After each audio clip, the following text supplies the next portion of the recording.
Jika terkena najis, maka cara mensucikannya harus dipotong. bukan dengan membasuh dengan air mengalir. Itu syariat terdahulu. Datangnya Kanjeng Nabi Muhammad SAW dengan agama Islam ini, di dalam syariatnya Kanjeng Nabi yang kita lakukan dan sudah kita praktekkan dalam sehari-hari, yaitu cukup dengan mengalirkan air, maka najis tersebut sudah hilang dan menjadi suci. Ya, kalau zaman dahulu, syariat-syariat umat terdahulu, nabi-nabi terdahulu tidak demikian. Cara mensucikannya adalah dengan dipotong. Dalam satu riwayat, walaupun najis tersebut mengenai kulit mereka, maka tetap dipotong itunya, tempat yang terkena najis.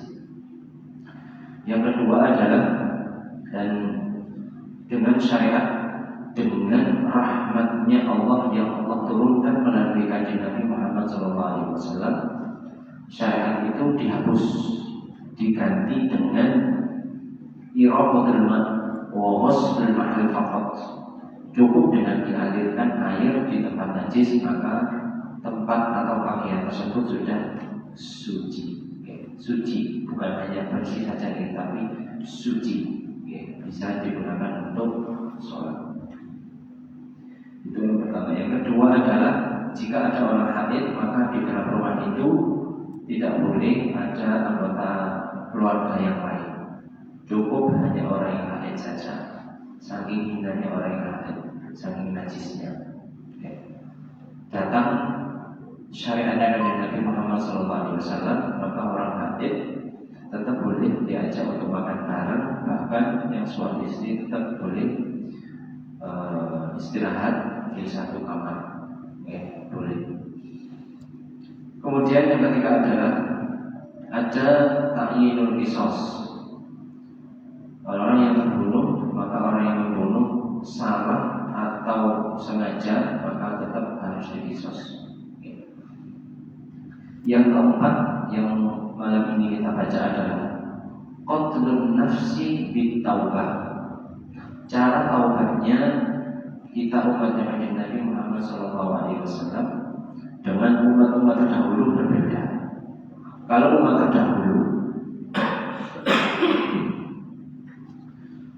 qatlun nafsi harus bunuh diri. Zaman dahulu syariatnya umat-umat terdahulu, jika mereka melakukan suatu dosa besar dan mereka ingin taubat, maka mereka harus bunuh diri.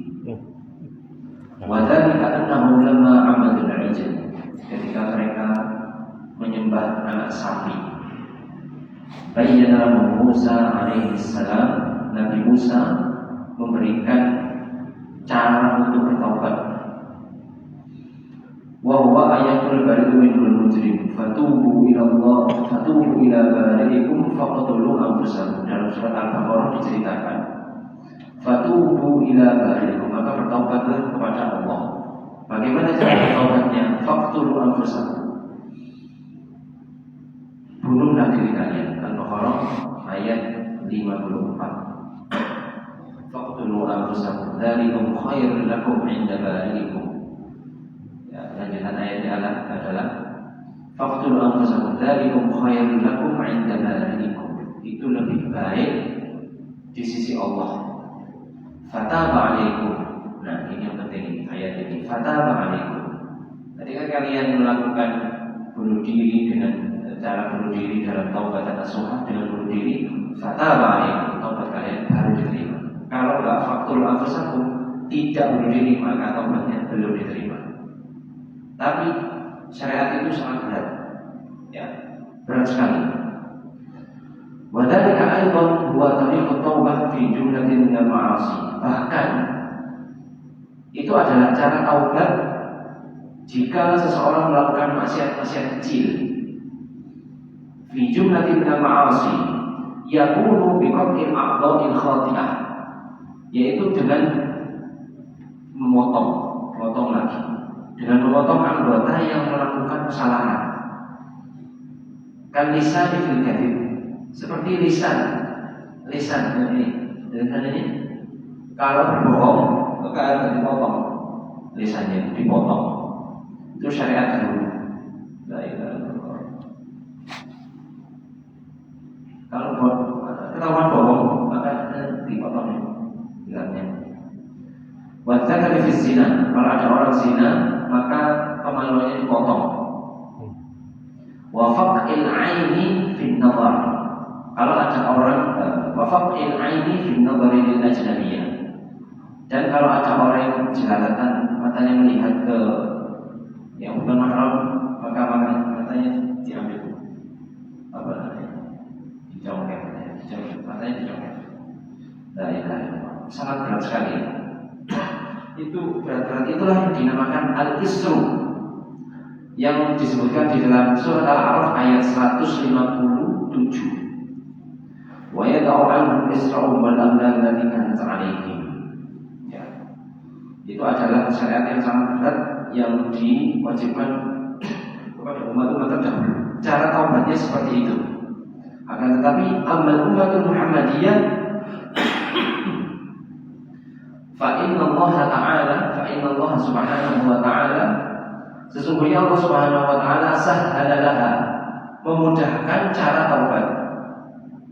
Wa akhbara annahu yaqbaluha wa ya'fu 'anil sayyi'at, dan Allah subhanahu wa ta'ala juga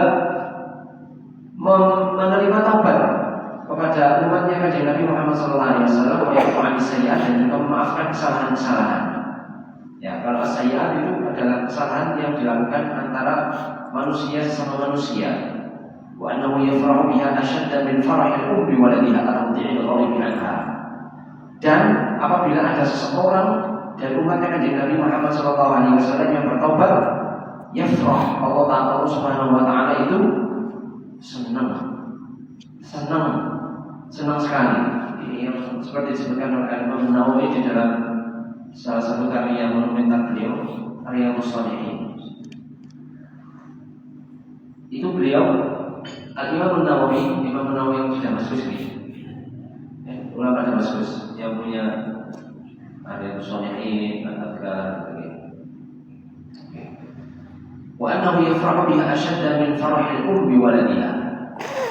Allah Subhanahu wa taala senang sekali apabila melihat umatnya kanjeng Nabi setelah melakukan dosa kemudian melakukan taubat nasuha.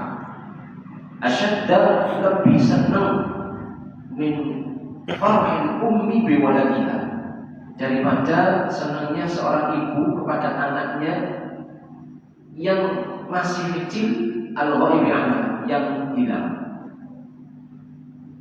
Anak kecil hilang, baru disusui tapi hilang. Itu gimana perasaan seorang ibu? Masih sangat sedih. Oke, itu di sana juga dalam Riyadhus Shalihin seperti itu. Ya, jadi Ar-Rahmah itu ada 100 bagian, ini ada juz'i. Rahmat itu ada 100 bagian. Satu bagian itu berarti sisa 99. Itu yang kita lihat dalam kehidupan kita sehari-hari. Kalau ada seorang ibu misal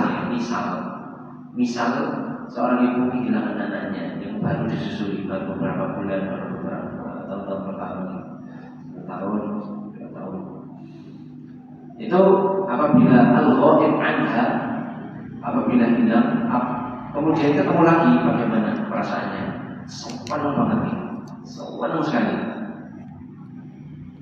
Ya, kehilangan. Allah Subhanahu wa taala senang apabila ada seorang hamba yang bertaubat dari dosa-dosanya. Sebagaimana Allah Taala juga sedih apabila ada seorang hamba yang berbuat dosa, yang melakukan kesalahan. Sebagaimana seorang ibu yang sangat sedih apabila kehilangan anaknya yang masih kecil yang masih disusui. Apabila kehilangan kemudian ketemu lagi, maka bagaimana perasaan seorang ibu? Pasti sangat senang sekali. Ya, pasti sangat senang sekali. Nah, Allah Ta'ala ketika melihat ada seorang hamba yang melakukan dosa, melakukan maksiat, kemudian dia bertobat, maka Allah lebih senang daripada seorang ibu yang kehilangan anaknya tadi, kemudian ketemu lagi. Ya. Dan Allah Subhanahu Wa Ta'ala bangga apabila taubat tersebut berasal dari seorang pemuda, masih muda, berbuat dosa kemudian dia bertobat, itu para malaikat itu bangga sekali di atas ayat ini. Disebutkan oleh Imam Haddad. Wa man ya'mal su'an aw yadhlim nafsahu thumma yastaghfirullah yajidillaha ghafurur rahima.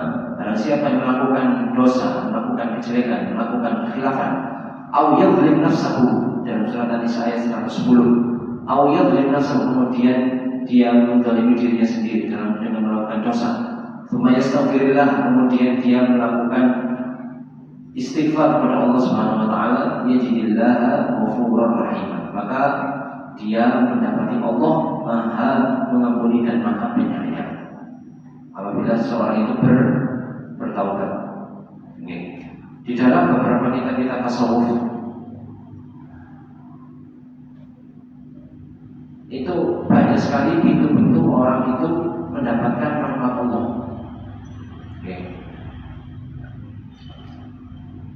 Kitab karangan Al-Imam Al-Ghazali, banyak karangan Imam Al-Ghazali.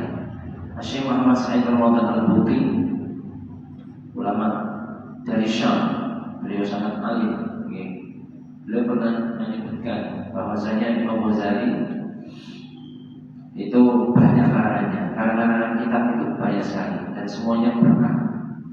Cuman yang lebih populer itu adalah Ihya Ulumuddin. Di akhir hayat beliau mengarang kitab yang namanya Minhajul Abidin. Minhajul Abidin itu adalah kitab terakhir yang beliau karang. Minhajul Abidin. Kalau salah ada para asatid yang di masjid ini atau di Mustaqim, ada yang ngajar kitab itu kalau salah. Nah, itu disebutkan bahwasanya pintu taubat itu adalah pintu untuk mendapatkan cahaya dari Allah Subhanahu wa taala. Wa man ya'mal su'an aw yadhlim nafsahu thumma yastaghfirullah yajidillaha ghafurur rahim. Kemudian Allah Subhanahu wa taala mengirim Rasulullah sallallahu alaihi wasallam sebagai syariat yang terakhir yang menghapus dari syariat-syariat tersebut yang berat-berat itu, dan Rasulullah SAW yang menyelamatkan kita, ya. Kemudian ajaran-ajarannya kita jalankan, dan itu sangat-sangat ringan dan sangat sempurna. Cukup dengan taubat nasuha, maka taubat kita akan diterima oleh Allah Subhanahu wa taala. Imam Nawawi menyebutkan beberapa syarat taubat. Yang pertama adalah, yang paling penting adalah tidak mengulangi dosa tersebut, tidak mengulangi tempat istighfar, kemudian tidak mengulangi dosa tersebut, dan betul-betul taubatan nasuha, betul-betul dia menghadap kepada Allah Subhanahu wa taala. Itu apabila ada dosa di antara kita dan dengan Allah Subhanahu wa taala. Tapi kalau dengan manusia yang ada hubungannya dengan hak, ada hak itu, maka syaratnya tambah, harus minta halalnya. Kalau belum minta halalnya, maka dosa yang tersebut masih ada. Minta halalnya, terutama hutang. Ini harus diselesaikan. Kemudian yang kelima adalah iftidahum, yang keempat adalah cara taubat dengan bunuh diri. Zaman dahulu, syariat Nabi terdahulu, kalau orang melakukan dosa besar, maka cara taubatnya adalah dengan bunuh diri. Kalau kita, semoga kita semuanya dijadikan Allah Subhanahu wa taala dari dosa-dosa. Kita terus istighfar kepada Allah Subhanahu wa taala. Istighfar kepada Allah Subhanahu wa taala. Ini istighfar kepada Allah Subhanahu wa taala. Orang melakukan dosa, setelahnya adalah membaca istighfar, minta ampun kepada Allah Subhanahu wa taala. Akan tetapi ketika kita setelah melaksanakan sholat, habis sholat wajib ini, Assalamualaikum warahmatullahi, Assalamualaikum warahmatullahi, apa ini? Astagfirullahaladzim. Dan melaksanakan dosa atau melaksanakan taat? Kok istighfar? Orang habis melakukan dosa, dia istighfar gitu. Nah, kita setelah sholat istighfar, bukannya kita melaksanakan taat. Oh istighfar. Sunnah seperti itu. Di dalam Al-Adhkar Imam Nawawi juga menyebutkan sunnahnya adalah membaca istighfar pertama kali dari Assalamualaikum warahmatullahi Assalamualaikum warahmatullahi Astaghfirullahaladzim la ilaha illa huwal hayyul qayyum wa atubu ilaih wa liwalidayya wa ashabil huquqi wa wajibati aliyya wa muslimina wa lijamil muslimina wal muslimat wal lengkap tuh. Apa kita disuruh untuk istighfar? Ya kata ulama-ulama ahli sufi, kata guru kami, kenapa kita melaksanakan sholat, kemudian kita istighfar? Biasanya orang itu melaksanakan istighfar itu setelah melakukan dosa, harus istighfar. Jadi kita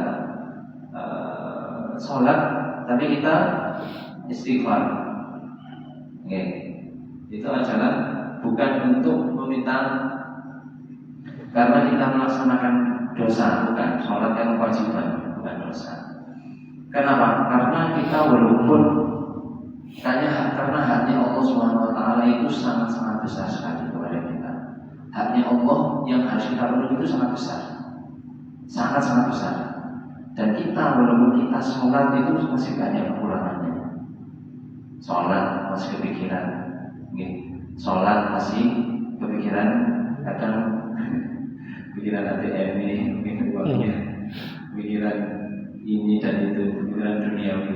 Ya, kita padahal sudah di hadapan Allah Subhanahu Wa Taala, di hadapan Allah Subhanahu Wa Taala. Ya, disebutkan di dalam An-Nasaihul Diniyah Al-Imam Al-Haddad menyebutkan bahwa Allah Subhanahu Wa Taala itu menciptakan malaikat, ya, menciptakan malaikat di langit itu ada yang sujud toh. Mulai diciptakan sampai kiamat nanti sujud toh. Ada yang diciptakan rukuk toh. Mulai diciptakan sampai nanti kiamat rukuk toh. Ada yang diciptakan membaca subhanallah, subhanallah, subhanallah, subhanallah. Mulai diciptakan sampai nanti hari kiamat. Nanti ketika hari kiamat mereka, para malaikat itu bilang sama Allah Subhanahu Wa Taala, Ya Rabb, ma'abadna haqqa ibadatik. Ya Allah, mohon maaf, kami baru melakukan ibadah kepada-Mu sebaik-baik ibadah. Loh, lagi mulai diciptakan, mulai awal sampai kiamat sujud, rukuk, kemudian juga membaca subhanallah, subhanallah, subhanallah. Tapi mereka masih belum melaksanakan ibadah kepada kita, masih banyak kekurangannya. Kadang tajwidnya masih kurang, yang panjang dipendekkan, yang pendek dipanjangkan. Itu baru Qurannya itu belum khusyuknya itu, ya. Untungnya khusyuknya itu tidak dimasukkan dalam rukun sholat. Coba kita rukuk, khusyuk itu dimasukkan rukun sholat, nggak ada yang sah bagi kita. Ya, di dalam fikih tidak ada. Rukuk itu bukan, khusyuk itu bukan rukun sholat, bukan, tidak dimasukkan. Kenapa? Karena berat. Karena berat itulah Allah Ta'ala tidak dimasukkan. Ya sudah, pokoknya sholat fokus, ya sholat fokus dengan gerakan-gerakannya, bacaan-bacaannya betul, sudah gugur kewajiban. Tapi kita dianjurkan untuk sholat dengan khusyuk, lebih sempurna. Qad aflahal mu'minun alladzina hum fi sholatihim khashi'un. Dalam surat Al-Mu'minun disebutkan, sungguh orang-orang mukmin itu beruntung. Siapa mereka orang mukmin? Alladzina hum fi sholatihim khashi'un. Mereka adalah orang-orang yang khusyuk di dalam sholatnya, khusyuk di dalam sholatnya, fokus di dalam sholatnya, tidak memikirkan apapun. Diriwayatkan dulu itu ada orang pengusaha punya toko 4,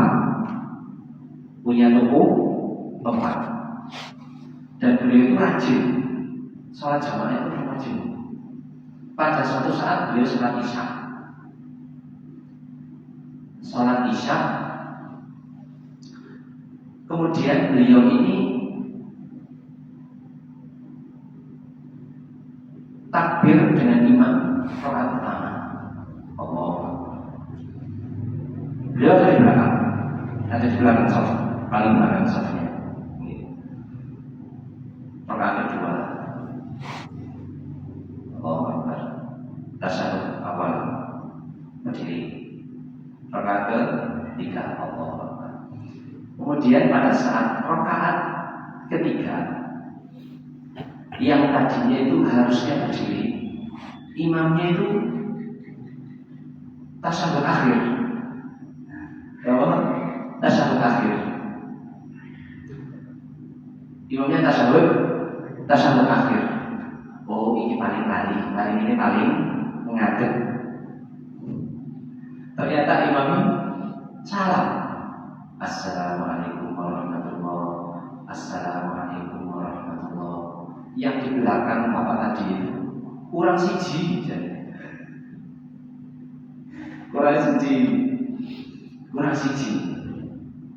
Nah, yang di belakangnya itu tidak ada yang mengingatkan. Kan kurang satu, baru 3 rakaat. Kurang siji. La ilaha illallah. Ini saking awam dari semangat tapi gak ada ilmu nih. Semangat ibadah tapi gak ada ilmu nih.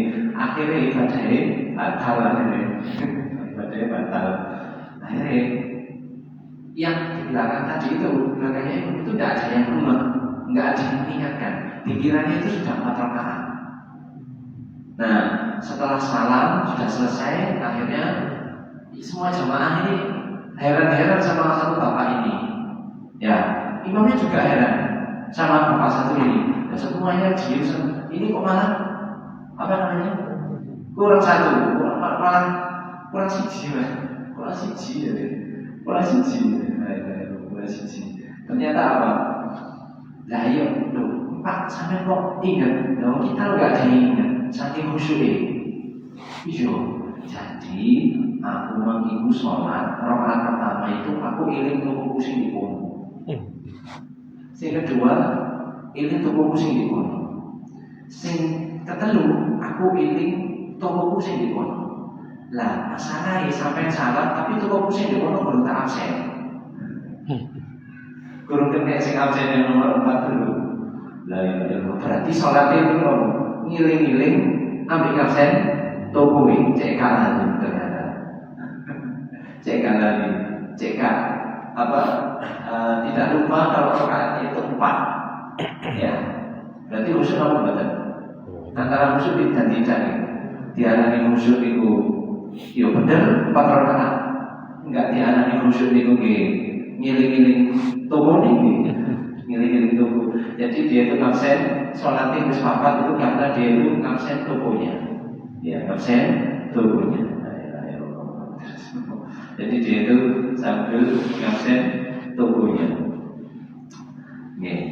Itu kita tidak diwajibkan untuk khusyuk di dalam sholat. Kalau kita diwajibkan khusyuk di dalam sholat itu hanya suatu kesempurnaan. Jadi adalah keutamaan menjadi umat kanjeng Nabi Muhammad SAW ketika melakukan dosa tergelincir dalam dosa besar khususnya, dan dia wajib untuk bertaubat, maka dia cukup dengan taubatan nasuhah yang dia wajib untuk tidak mengulangi dosa tersebut.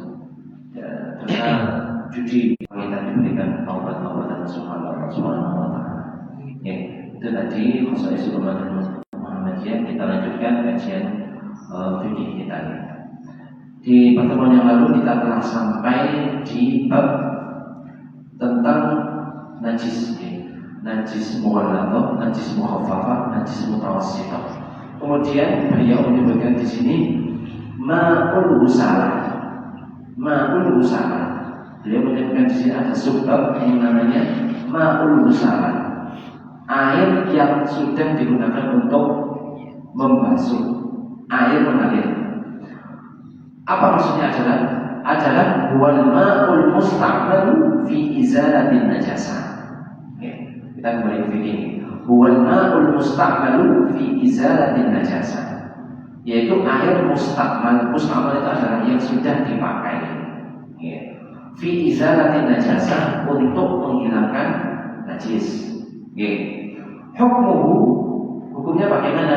Air mustakmal yang sudah dipakai untuk menghilangkan najis. Hukmuhu kahukmil ma'il mustakmal. Jadi ini beliau kembali lagi untuk membahas air. Karena kita diwajibkan untuk sholat, dan syaratnya sholat sebelum sholat harus wudu, dan wudu itu menggunakan air. Maka airnya itu dibahas oleh para ulama dalam beberapa rincian. Hukmuhu kahukmil ma'il mustakmal. Hukumnya seperti air mustakmal. Jadi air mustakmal, bagaimana air mustakmal itu? Apa itu air mustakmal? Tahirun fi nafsihi ghairu mutahhirin li ghairihi.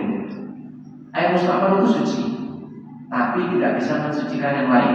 Tidak bisa mensucikan anggota badan, tidak bisa mensucikan pakaian, tidak bisa mensucikan tempat, tidak bisa mensucikan karpet, tidak bisa mensucikan yang lain juga. Ya, itu air mustakmal. Suci, dalam dirinya suci. Ya, bisyurutin, dengan beberapa syarat. Ya, jadi air mustakmal kondisi untuk mengulangi lagi. Semoga kita lupa. Air itu dibagi menjadi 4. Yang pertama adalah air tahirun fi nafsihi wa tahirun li ghairihi. Air suci plus bisa mensucikan. Air apa? Ya air asli. Kalau istilah kita itu air mutlak.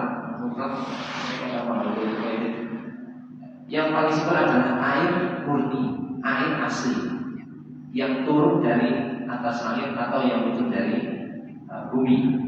Ya, itu suci plus bisa mensucikan. Yang kedua adalah airnya suci, tapi tidak boleh dan tidak bisa untuk digunakan untuk mensucikan hal yang lain. Ya, seperti apa? Ini teh. Ini suci, tapi tidak bisa digunakan untuk wudu, tidak bisa digunakan untuk mandi besar, tidak bisa, walaupun suci. Suci tidak apa-apa, tapi tidak bisa digunakan untuk mensucikan. Jadi kalau ada najis, kemudian tidak ada air apa? Air teh, tidak bisa mensucikan. Kenapa? Karena derajatnya itu nomor 2. Airnya tetap suci, tapi tidak bisa untuk mensucikan. Tidak bisa. Sucinya suci. Nah, kalau misalnya air teh ini, misalnya tak tumpahkan ini di pakaian, tak buat sholat, sah apa tak? Sah apa tak? Ya sah, karena airnya suci, tidak najis. Mustakmal itu tidak najis airnya, walaupun ini saya berkah gitu ya, mandi air teh, ibarat air mandi air teh. Kemudian setelah itu langsung sholat, dan anjuran langsung sholat. Gini, kalau secara hukum sah. Tapi secara adab, yo, misalkan mana-mana, misalnya habis kalau selalu sholat ya, sopan.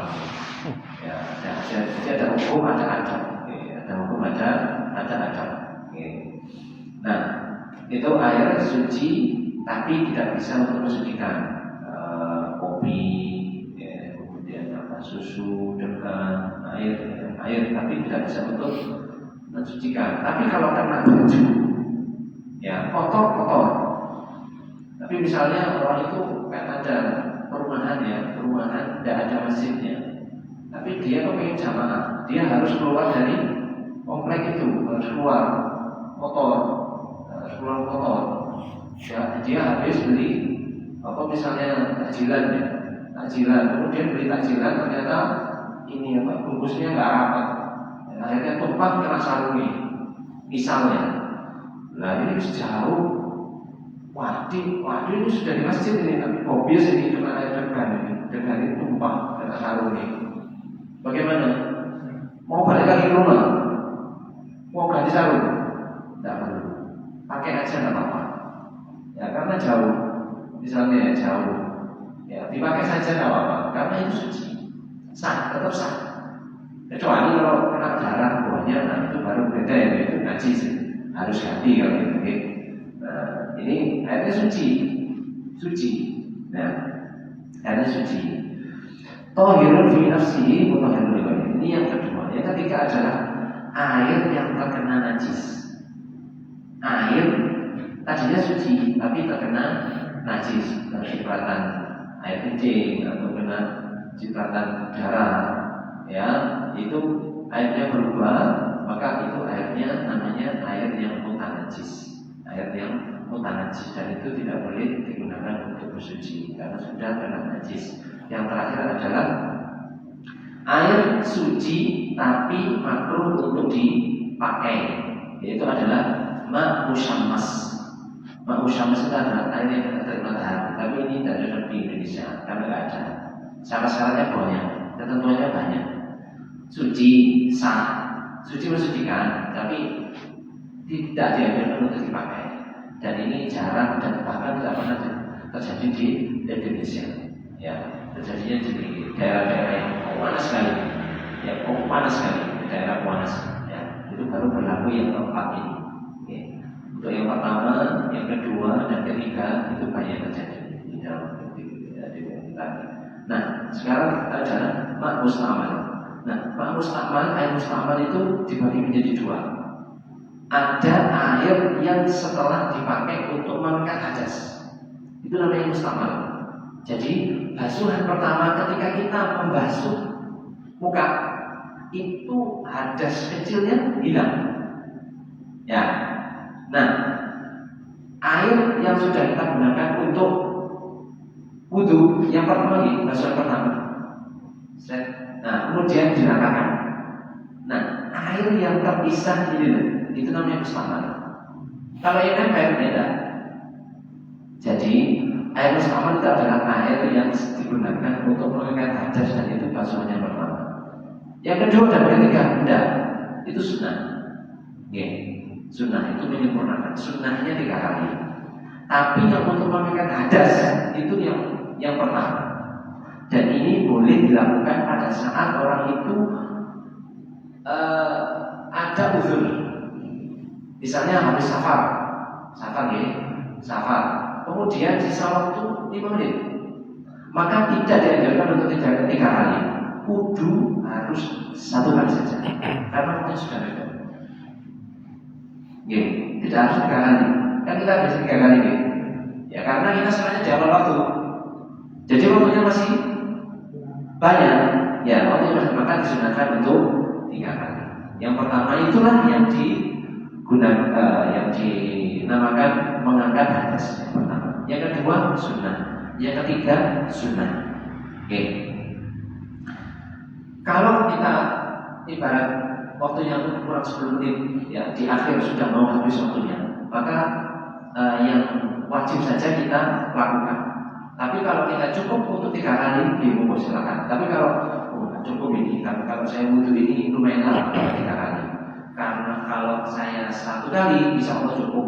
Ya, insya Allah cukup waktunya untuk melaksanakan sholat di akhir waktu. Ya, di akhir waktu. Maka di sini ta'ayyana diharuskan untuk membasuhnya cukup 1 kali saja. Sah. Okay. Jadi kita tidak beranggapan kalau wudunya sah itu 3 kali. 3 kali berarti sah. Kalau 1 kali tidak sah, bukan seperti itu. Kalau kita di akhir waktu, maka kita dianjurkan untuk melaksanakan yang wajib saja, itu sudah boleh. Karena hadasnya sudah terangkat dengan basuhan yang pertama. Jadi membasuh satu, sudah habis itu kita sholat. Hadasnya sudah terangkat karena waktunya mepet. Kalau kita di awal waktu, kita dianjurkan untuk 3 kali. Dan sunnah dilakukan, harus kita lakukan sunnah 3 kali. 4 kali makruh. 4 kali karena pemborosan. Hukum kahfil musta'mal. Hukumnya bagaimana air yang digunakan untuk menghilangkan najis. Jadi air musta'mal itu ada 2. Air musta'mal itu adalah air musta'mal yang digunakan untuk mengangkat hadas. Itu yang pertama. Yang kedua adalah air yang digunakan untuk menghilangkan najis. Nah, air musta'mal yang suci namun tidak mensucikan ini ada beberapa ciri-cirinya, ada beberapa ketentuannya. Yang pertama, ayakuna ma'u waridan ghairu maulud. Airnya itu harus mengalir, bukan ditatangi. Ayatul ma'u 'ala najasah laks. Ya. Airnya itu didatangkan. Jadi airnya mengalir kepada najis, bukan airnya suci kemudian didatangi dengan pakaian najis. Kalau sebaliknya seperti ini yang kedua, maka najisnya itu nyebar, ya, nyebar kepada air yang kurang dari 2 bulan. Jadi ini barang yang najis, ya, barang yang najis, airnya dialirkan. Saya mengalir. Nah, yang jatuh ini namanya yang mustamal. Tapi kalau kebalikannya, air mulai dari 2 bulan, kemudian yang najis tadi ditumpuk di sini, maka itu najis semua, najis semua, najis semua. Kemudian yang kedua adalah ayyufasilal ma'u an mahalli tathhir. Airnya itu terpisah dari tempat mensucikannya. Seperti tadi, kalau kita membasuh, nah, yang jatuh, yang terpisah itu yang mustamal. Ya, mustamal itu tidak najis, mustamal itu tidak najis. Nah, ini juga kalau misalnya kita memasukkan air ke mesin cuci, ya, mesin cuci. Jadi air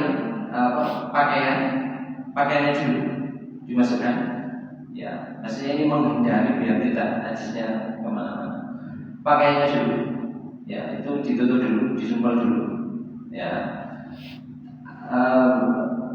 Pakaiannya itu kan ini contoh kalau misalkan ada pakaian suci dan najis, suci dan najis, ditaruh dulu di babnya, ya. Kemudian ditaruh air, ya, itu kan kurang dari 2 bulan lagi. Kemudian setelah itu, ya, kemudian airnya itu dialirkan, dibuang airnya.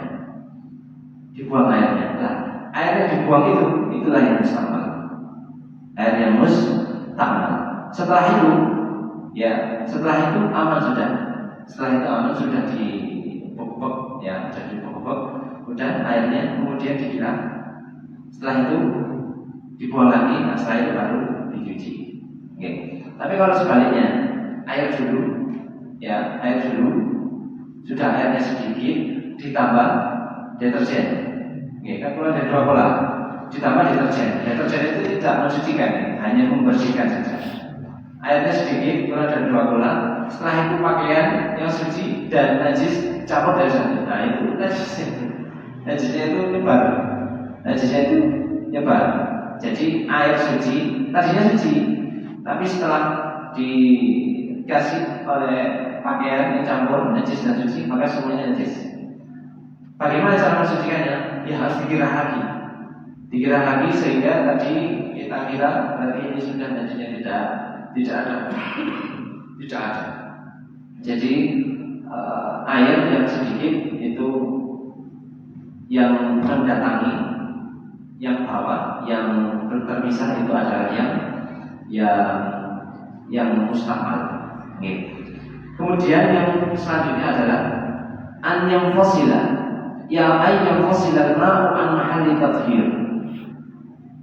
Airnya harus terpisah dari tempat yang dibersihkan atau yang ada di satu tempat, itu harus terpisah. Tapi kalau tidak terpisah, maka masih mensucikan.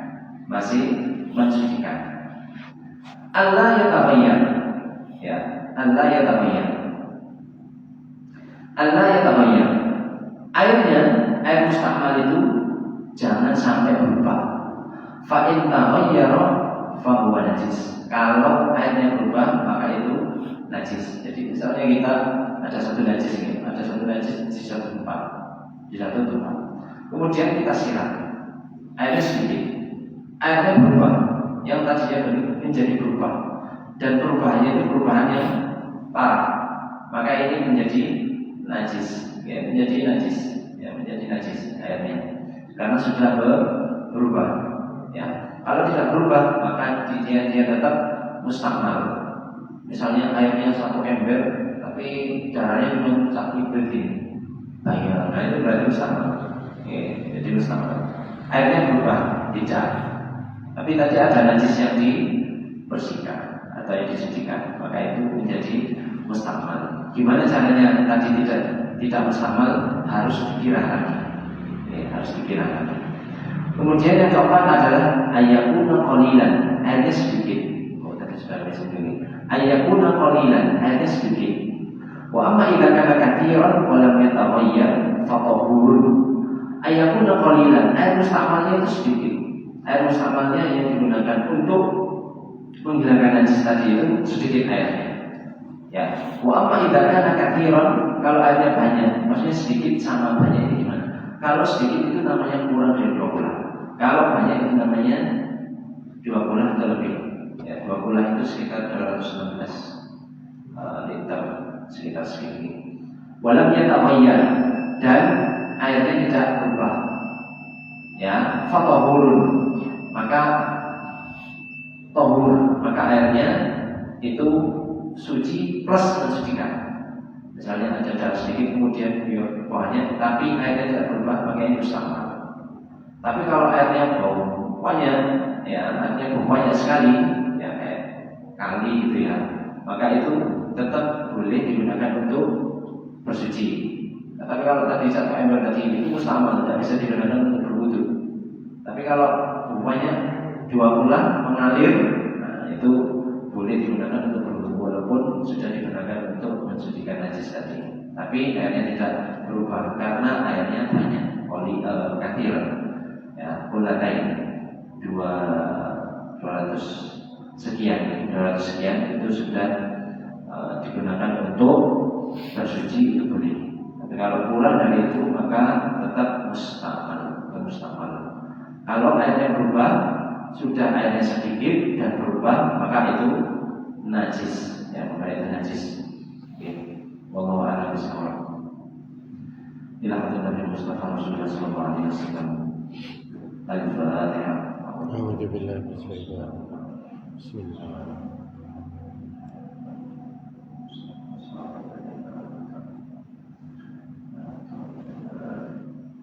Assalamualaikum warahmatullahi wabarakatuh. Waalaikumsalam.